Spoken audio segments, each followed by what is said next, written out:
بسم اللہ الرحمن الرحیم۔ حضرت جابر رضی اللہ تعالیٰ عنہ بیان کرتے ہیں، رسول اللہ صلی اللہ علیہ وسلم نے فرمایا، جب آدمی اپنے گھر میں داخل ہوتا ہے اور وہ اپنے داخلے کے وقت اور کھانا کھانے کے وقت اللہ کا ذکر کرتا ہے تو شیطان کہتا ہے تمہارے لیے نہ تو رات گزارنے کے لیے کوئی جگہ ہے اور نہ شام کا کھانا۔ اور جب آدمی داخل ہوتا ہے اور وہ اپنے داخلے کے وقت اللہ کا ذکر نہیں کرتا تو شیطان اپنے ساتھیوں سے کہتا ہے تم نے رات گزارنے کی جگہ پا لی۔ اور جب وہ کھانا کھاتے وقت اللہ کا نام نہیں لیتا تو وہ کہتا ہے تم نے رات گزارنے کی جگہ پا لی اور شام کا کھانا بھی پا لیا۔ مشکات المصابیح حدیث نمبر 4161۔ حضرت ابن عمر رضی اللہ تعالیٰ عنہ بیان کرتے ہیں، رسول اللہ صلی اللہ علیہ وسلم نے فرمایا، جب تم میں سے کوئی کھائے تو اپنے دائیں ہاتھ کے ساتھ کھائے اور جب پیے تو دائیں ہاتھ سے پیے۔ مشکات المصابیح حدیث نمبر 4162۔ حضرت جابر رضی اللہ تعالیٰ عنہ بیان کرتے ہیں، میں نے نبی صلی اللہ علیہ وسلم کو فرماتے ہوئے سنا، شیطان تمہارے ہر معاملے میں حتیٰ کہ کھانے کے وقت بھی حاضر ہوتا ہے۔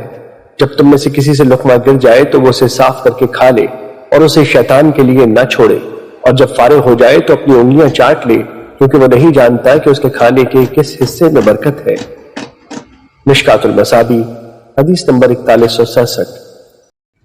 حضرت ابو ہریرہ رضی اللہ تعالیٰ عنہ بیان کرتے ہیں، رسول اللہ صلی اللہ علیہ وسلم نے فرمایا، اللہ نے حضرت آدم علیہ السلام کو اس کی صورت پر تخلیق فرمایا، ان کا قد 60 ہاتھ تھا۔ جب اس نے انہیں پیدا کیا تو فرمایا جاؤ اس جماعت کو سلام کرو۔ اس جماعت میں چند فرشتے بیٹھے ہوئے تھے، وہ آپ کو جو جواب دیں وہ غور سے سنیں، چنانچہ وہی جواب تمہارا اور تمہاری اولاد کا ہوگا۔ وہ گئے اور انہوں نے ان سے کہا السلام علیکم، انہوں نے کہا السلام علیکہ ورحمۃ اللہ، انہوں نے انہیں لفظ رحمت اللہ کا زائد جواب دیا۔ فرمایا جنت میں جانے والا ہر شخص صورت آدم پر ہوگا، اس کا قد 60 ہاتھ ہوگا۔ ان کے بعد پھر مسلسل اب تک قد و قامت میں کمی واقع ہوتی چلی آ رہی ہے۔ مشکات المصابیح حدیث نمبر 4628۔ حضرت عبداللہ بن عمرو رضی اللہ تعالیٰ عنہ سے روایت ہے کہ ایک آدمی نے رسول اللہ صلی اللہ علیہ وسلم سے دریافت کیا کون سا آداب اسلام بہتر ہے؟ فرمایا یہ کہ تم کھانا کھلاؤ اور تم جسے جانتے ہو اسے بھی اور جسے نہیں جانتے اسے بھی سلام کرو۔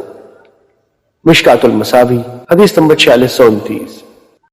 حضرت ابو ہریرہ رضی اللہ تعالیٰ عنہ بیان کرتے ہیں، رسول اللہ صلی اللہ علیہ وسلم نے فرمایا مومن کے مومن پر 6 حق ہیں، جب وہ بیمار ہو جائے تو اس کی عیادت کرے، جب وہ فوت ہو جائے تو اس کے جنازے میں شریک ہو، جب وہ دعوت دے تو اسے قبول کرے، جب وہ اس سے ملاقات کرے تو اسے سلام کرے، جب اسے چھینک آئے اور الحمدللہ کہے تو وہ اسے یرحمک اللہ کہہ کر جواب دے، اور اس کی موجودگی اور غیر موجودگی میں اس سے خیر خواہی کرے۔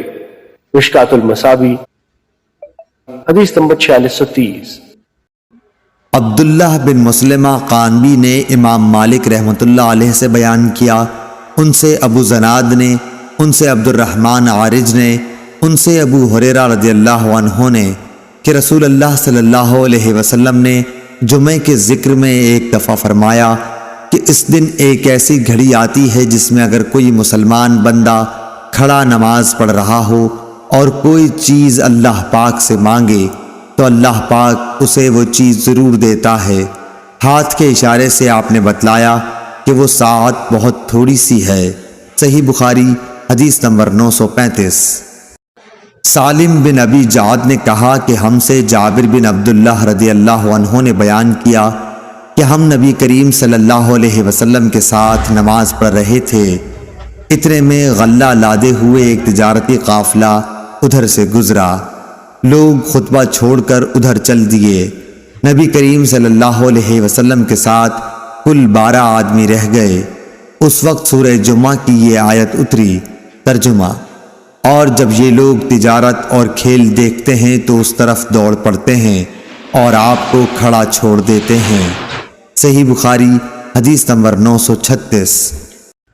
امام مالک رحمۃ اللہ علیہ نے نافع سے خبر دی، ان سے حضرت عبداللہ بن عمر رضی اللہ عنہ نے بیان کیا کہ رسول اللہ صلی اللہ علیہ وسلم ظہر سے پہلے 2 رکعت، اس کے بعد 2 رکعت اور مغرب کے بعد 2 رکعت اپنے گھر میں پڑھتے اور عشاء کے بعد 2 رکعتیں پڑھتے، اور جمعے کے بعد 2 رکعتیں جب گھر واپس ہوتے تب پڑھا کرتے تھے۔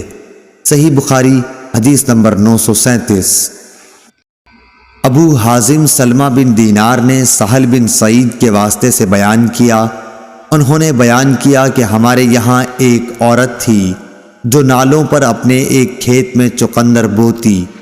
جمعہ کا دن آتا تو وہ چقندر اکھاڑ لاتی اور اسے ایک ہانڈی میں پکاتی، پھر اوپر سے ایک مٹھی جو آٹا چھڑک دیتی۔ اس طرح یہ چقندر گوشت کی طرح ہو جاتے۔ جمعے سے واپسی میں ہم انہیں سلام کرنے کے لیے حاضر ہوتے تو یہی پکوان ہمارے آگے کر دیتی اور ہم اسے چاٹ جاتے۔ ہم لوگ ہر جمعے کو ان کے اس کھانے کے آرزومند رہا کرتے تھے۔ صحیح بخاری حدیث نمبر 938۔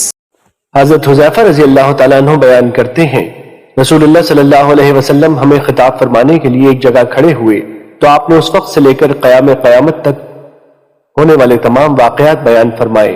یاد رکھنے والوں نے اسے یاد رکھا اور بھولنے والے نے اسے بھلا دیا، اور میرے ساتھی اس سے خوب آگاہ ہے۔ اور ان مذکورہ چیزوں میں سے جب وہ چیز رونما ہوتی ہے جسے میں بھول چکا تھا تو اسے دیکھ کر میری یاد تازہ ہو جاتی ہے، جس طرح آدمی کسی غائب ہو جانے والے آدمی کے چہرے کو یاد کرتا ہے، پھر جب وہ اسے دیکھتا ہے تو وہ اسے پہچان لیتا ہے۔ مشکات المصابیح حدیث نمبر 5379۔ حضرت حذیفہ رضی اللہ تعالیٰ عنہ بیان کرتے ہیں، میں نے رسول اللہ صلی اللہ علیہ وسلم کو فرماتے ہوئے سنا، دلوں پر فتنے اس طرح مسلسل پیش کیے جائیں گے جس طرح چٹائی کے تنکے مسلسل ہوتے ہیں، جس پہ وہ پیوست کر دیا گیا اس پر ایک سیاہ نقطہ لگا دیا جاتا ہے، اور جس دل نے اسے قبول کرنے سے انکار کیا اس پر ایک سفید نقطہ لگا دیا جاتا ہے، حتیٰ کہ دل دو قسم کے ہو جائیں گے۔ ان میں سے ایک دل سفید پتھر کی طرح چمکدار ہو جائے گا جسے قیامت تک کوئی فتنہ نقصان نہیں پہنچا سکتا، جبکہ دوسرا دل سیاہ راکھ کی مانند ہوگا جیسے الٹا برتن ہو۔ وہ نہ تو نیکی کو پہچانتا ہے اور نہ برائی کو، وہ صرف وہی جانتا ہے جو اس کی خواہشات سے اس میں پیوست کر دیا جائے۔ مشکات المصابیح حدیث نمبر 5380۔